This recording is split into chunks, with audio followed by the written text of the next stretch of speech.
मिलता, रास्ता बताता तो मैं तौबा कर लेता। एक साहब से मुलाकात हुई, उनसे बताया कि भाई 99 को कत्ल किया, एक से मसला पूछा तो उसने तौबा ही नहीं कबूल किया। आजकल हमारे यहाँ भी है ना, इंदल्लाह तौबा कबूल हो जाती है मगर इंदन्नास कोई कबूल नहीं करता है।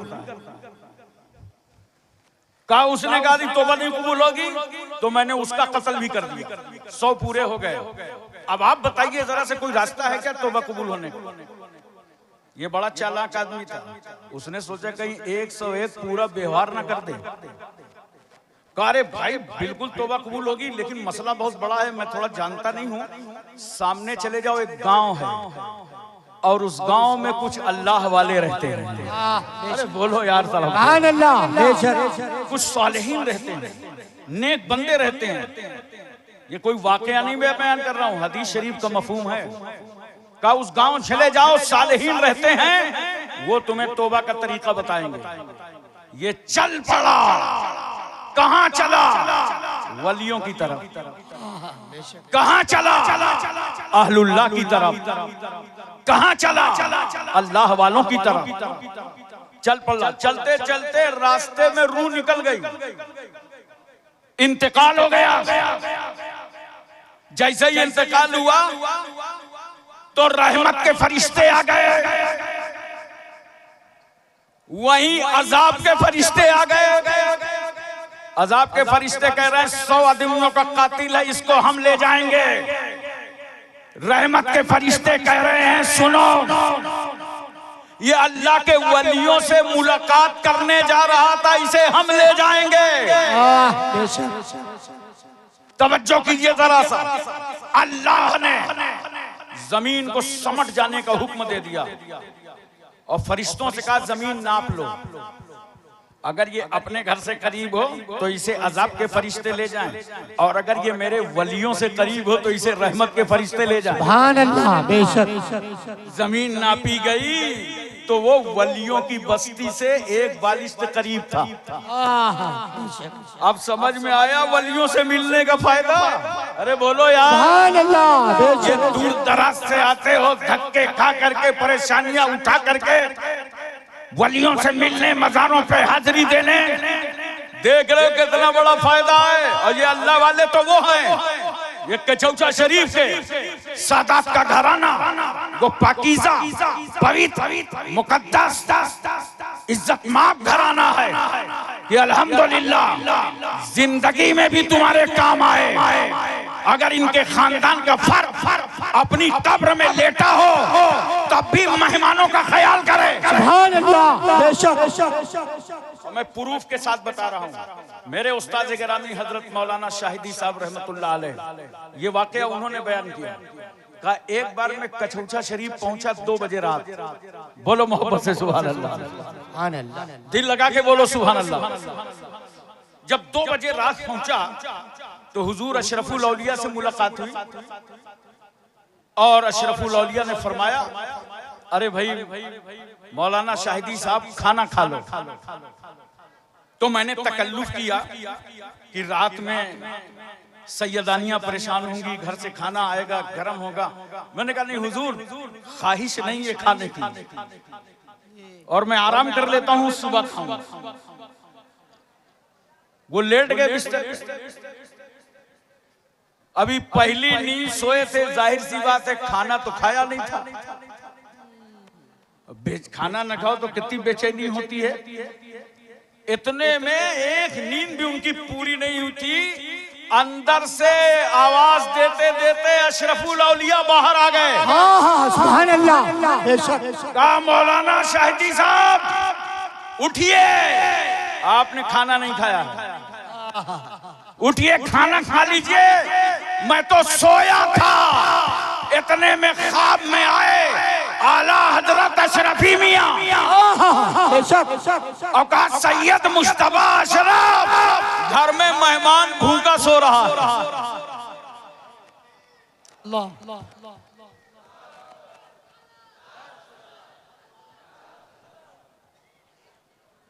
हजरात तवज्जो कीजिए, ये वो खानदान है। आज आए हो, इंशाअल्लाह तुम्हारा दामन भरेगा।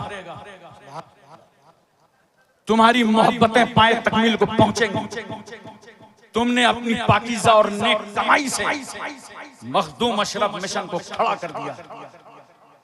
जहां आज ये मंजर देखोगे कि 145 बच्चे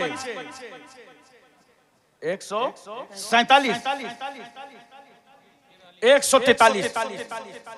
आज 143 बच्चे फारिग होंगे।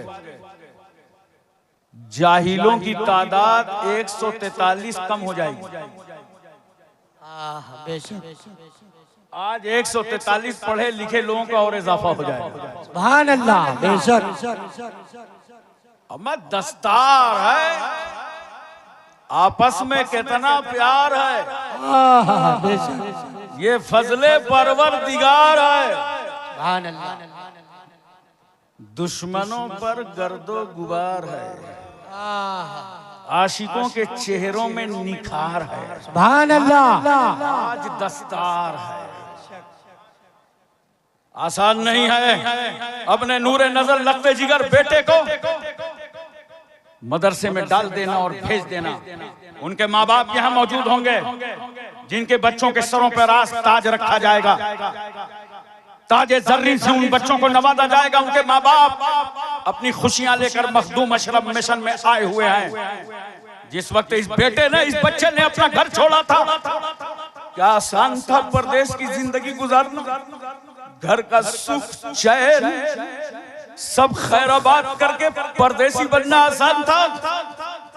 जब ये शहजादा अपने घर से निकला था पढ़ने के लिए, पूछो इसकी माँ ने इसे कैसे रुखसत किया था। इतना प्यार करने वाली माँ, इतनी मोहब्बत करने वाली माँ। अरे जो माँ बेटे के रोने पर रोए वो माँ, जो बेटे के सोने पर सोए वो माँ। माँ नींद की मिठास में गुम हो, बच्चा तड़प जाए, माँ नींद को झटक दे। रोते हुए बच्चे को कलेजे से लगाकर सफेद खून पिला पिला कर फिर सुला दे। हम गंदगियां देखकर ठहर नहीं पाते, वो माँ रात रात भर उठाती रहती है। जिसने 9 महीने तक पेट में रखा वो माँ, जिसने 2 साल तक अपनी छाती का दूध पिलाया वो माँ, जिसने झूला झूलाया वो माँ, जिसने उंगली पकड़ करके चलना सिखाया वो माँ, जिसने रस्म बिस्मिल्लाह खानी कराई वो माँ, जिसने अपने वजूद को खतरे में डाला वो माँ। जब पैदा हुआ बच्चा, मोहल्ले की औरतें आ गई, देखें गोरा है, काला है, बच्चा है, बच्ची है, मगर कुर्बान जाओ माँ की मुसल्लिमुस सबूत मोहब्बतों पर, माँ के खालिस प्यार पर।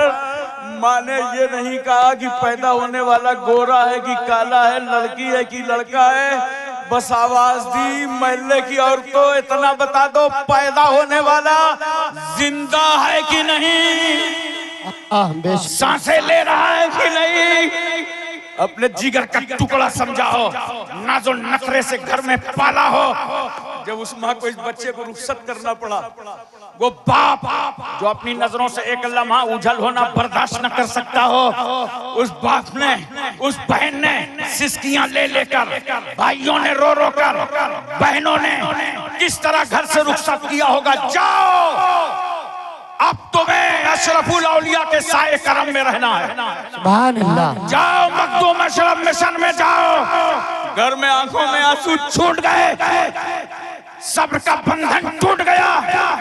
लोगों ने ला करके मखदूम अशरफ मिशन में शामिल कर दिया, दाखिल कर दिया। मगर आज जानते हो, जब ये सब ताजुल औलिया की सरपरस्ती में तलबा आ गए, इल्म दीने मुस्तफा हासिल करने लगे, तो घर छोड़ना आसान न था। लेकिन मिशन की इस बिल्डिंग में ये रुक कैसे गए, ये ठहर कैसे गए? ये रुके इसलिए, ठहरे इसलिए कि जिस तरह मेरे आका जनाबे मोहम्मदुर रसूलुल्लाह सल्लल्लाहु अलैहि वसल्लम को मक्का छोड़ करके मदीने में प्यार मिला था। बेशक, सुभान अल्लाह। उस प्यार का सदका अपना अपना घर छोड़कर इस शहजादों को मखदूम अशरफ मिशन में मिला। सुभान अल्लाह। और यही वजह है दोस्तों, इतनी मशक्कतों से तालीम हासिल करने के बाद असातिज़ा ने कैसा संवारा, बनाया, निखारा, रातों दिन मेहनतें की। काबिले मुबारकबाद हैं अरकान के साथ साथ असातिज़ा किराम कि जिनको हुजूर ताजुल औलिया की सरपरस्ती मिली। सुभान अल्लाह। और ये इतना मुखलिसाना कारवां आगे बढ़ता चला जा रहा है। तमाम इस वक्त उत्तर प्रदेश बर्रे सगीर में मदारिस हैं, लेकिन गारंटी से मैं कह सकता हूं, ये कोई दिल्ली वाली गारंटी नहीं है जो झूठी हो जाए, ये कानपुरी गारंटी है। गारंटी से कह सकता हूं कि दौरे हाजिर में हर मदरसे से ज्यादा मुअद्दब तलबा मखदूम अशरफ मिशन के। नारे तकबीर, नारे रिसालत, नारे हैदरी, फैज़ान मखदूम पाक, फैज़ान अशरफुल औलिया, खतीबुल हिंद, असातिज़ा मखदूम मिशन। क्योंकि इन बच्चों को तालीम भी दी जा रही है और तरबियत भी दी जा रही है। सुभान अल्लाह। बेशक असातिज़ा इंतहाई मुखलिस हैं अल्हम्दुलिल्लाह। ये कारवां बहुत ढंग से मुरस्सा और मुज़य्यन किया हुआ है ताजुल औलिया का। ये कारवां आगे बढ़ता चला जा रहा है। प्यार से ये पढ़ने लगे, मोहब्बत के इल्म हासिल करने लगे। अब इतनी मशक्कतें बर्दाश्त करने के बाद आज आलिम दीन बनेंगे। सुभान अल्लाह। आज हाफिज कुरान बनेंगे, आज मुफ्ती दीन मतीन बनेंगे। तो जानते हो इनका दर्जा क्या होगा, इनका मर्तबा क्या होगा, इनकी बुलंद पायगी क्या होगी, इनका वकार कितना बुलंद होगा। मखदूम अशरफ मिशन से फारिग होने वाले जब निकलेंगे फारिग होकर अपनी सनतें लेकर, जुब्बा दस्तार लेकर, तो यही शहजादे अगर आंख खोलकर मुसल्ले पे खड़े हो जाएं तो दुनिया कहेगी नाइबे रसूलुल्लाह है। सुभान अल्लाह। बेशक। और अगर आंख बंद करके गोशा नशी हो जाए तो जमाना कहेगा ये तो वलीउल्लाह है। सुभान अल्लाह। बेशक। आज इनकी दस्तारबंदी है। आप लोग सोचते होंगे दस्तार में खाली साफा लेकर मशाइख के हाथों से सरों पे लपेट दिया जाता है। नहीं यार, खुले हुए दस्तारों को बांधा जाता है। बेशक। जानते हो कौन कौन तार इनके खुले हुए? दो हाथ, जल्दी जल्दी गिनो, दो पैर, अरे गिनो यार जल्दी, गणित कमजोर है क्या? दो आंख, दो कान, एक जहन, एक जुबान, 10 करो बस, वरना अगर हम आगे गिनाने लगे तो खुद जाएंगे फांस। ये 10 तार मखदूम अशरफ मिशन के इन तलबा के खुले थे। जहां चाहते थे पैरों से चले जाते थे, जो चाहते थे हाथ से पकड़ लेते थे, जो चाहते थे आंख से देख लेते थे, जो चाहते थे कान से सुन लेते थे, जो चाहते थे जुबान से बोल देते थे, जो चाहते थे दिमाग से सोच लेते थे। मगर आज सादाते किराम के झौचा मुकद्दसा के सादात के मुकद्दस हाथों से, उलमा के हाथों से इन तलबा के 10 तारों को बांधा जाएगा। हाँ बेशक। और इन्हें सनद दी जाएगी, ऐ आलिमो, ऐ हाफिजो, ऐ कारियो, अब इन पैरों से वहां मत जाना जहां जाने से इस्लाम ने रोका है। अब हाथ से वो पकड़ना मत जिससे इस्लाम ने पाबंदी लगाई है। अब आंख से वो मत देखना जिससे शरीयत ने कंट्रोल किया है। कान से वो मत सुनना जिसको इस्लाम ने नापसंद किया है। जहन पे मत गलत फहमी सोच लेना, मत गलत जहन साजी कर लेना जिसको इस्लाम ने नागवारा किया है। जुबान से वो मत बोलना जो अल्लाह और उसको रसूल को पसंद नहीं है। गोया मखदूम अशरफ मिशन के शहजादों, आज की तारीख से अब तुम्हारे सर पर जो साफा बांधकर तुम्हारे 10 तार बांधे जा रहे हैं, तो तुम्हें सारा काम अपनी तबीयत से नहीं करना, सारा काम मुस्तफा की शरीयत से करना। नारे तकबीर, नारे रिसालत, जश्न दस्तारबंदी, खतीबुल हिंद। और आप क्या समझते हैं इन अरबी मदरसों को? क्या समझते हैं इन अरबी मदरसों को? आज ये अरबी मदरसे आपके सामने हैं तो हिंदुस्तान में एक आजाद मुल्क में हम आजाद जिंदगी गुजार रहे हैं। सुभान अल्लाह, बेशक। हमारा भारत ऐसा ही नहीं आजाद हुआ, हिंदुस्तान ऐसा ही आजाद नहीं हुआ। तवज्जो चाहता हूं मैं आपकी, भारत को ऐसा ही आजादी नहीं मिली, हमारे उलमा ने कुर्बानियां दी हैं तब हिंदुस्तान आजाद हुआ। कौन नहीं जानता अल्लामा फजल हक खैराबादी को, जिन्होंने अंग्रेजों के खिलाफ फतवा जिहाद सादिर फरमाया था, तब हिंदुस्तान आजाद हुआ। सुभान अल्लाह। और अल्लामा फजल हक खैराबादी ने मदरसे की चटाई में बैठकर अंग्रेजों के खिलाफ फतवा जारी किया था। कहां हैं वो लोग जो ये कहते हैं कि मदारिस अरबिया दहशतगर्दी के अड्डे हैं? बकवास बंद करो, मैं तुम्हें दावत देता हूं, आओ मखदूम अशरफ मिशन आओ। सुभान अल्लाह। आप में से कोई सेठ मेरे साथ खड़ा हो जाए और मैं उससे कहता हूं 10 किलो सेब ले लो और चलो हॉस्टल चलते हैं, तो 10 किलो सेब में होगा क्या जहां इतनी भारी तादाद में तलबा हो? और हॉस्टल के कमरे में बैठ जाओ, उनसे पूछो बच्चों से, एक चाकू ले आओ, एक छुरी ले आओ, ताकि सेब के टुकड़े कर लिए जाए। छुरी समझते हो ना, रामपुरी, अब समझ गए? छुरी मांगो जाके हॉस्टल में। मैं पूरी उम्मीद करता हूं कि पूरे हॉस्टल में एक चाकू न मिलेगा। जानते हो, अबे वो कौम जो कभी कभी इतनी पतली दाल खाए कि जरूरत पड़े तो वजू कर लो, वो आतंक के लिए हाथों में हथियार उठाएगी? नहीं, ये शरीफ कौम है। अगर ये मदरसों में कुरान पढ़ने वाले न होते, और मेरा जुमला नोट कर लो, भारत में कुरान ना होता तो हिंदुस्तान आजाद ना होता। अल्लाह, बेशक। इसी कुरान की रोशनी से अल्लामा फजल हक खैराबादी ने अंग्रेजों के खिलाफ फतवा जिहाद सादी फरमाया था। और जब अल्लामा फजल हक खैराबादी को जजीरे अंडमान में लाकर के कैद कर दिया गया, तो उन्होंने अंग्रेजों से कहा कलम दे दो, कागज दे दो, मैं अपने वतन भारत की तारीख लिखना चाहता हूं। तो अंग्रेजों ने कहा था अल्लामा साहब ये गेस्ट हाउस नहीं है, कैद खाना है, न कलम मिलेगा न कागज। तो अल्लामा फजल हक खैराबादी ने कहा था नादानो, तुम मेरे हौसले को रोक नहीं सकते। आपने कोयला को कलम बना लिया, सुभान अल्लाह, बेशक। और कपड़े को कागज बना डाला, अस्सौरतुल हिंदिया नामी किताब लिख डाली। और जिस वक्त आपका जनाजा निकल रहा था इंडोमान से, काले पानी से, घर के लोग मुलाकात करने गए थे, पता चला तुम्हारा बेटा वतन पर शहीद हो गया है।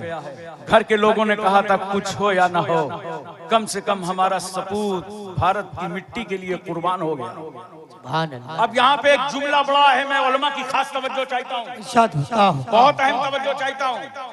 ये जितने मुजाहिदीन आजादी थे, सबका ताल्लुक अहले सुन्नत वल जमात से था। सुभान अल्लाह। और जिनका नहीं था वो तो अंग्रेजों की गुलामी कर रहे थे। आज अल्लामा फजल हक खैराबादी का सालाना इंडोमान में उर्स हो रहा है, यही शव्वाल में उर्स होता है।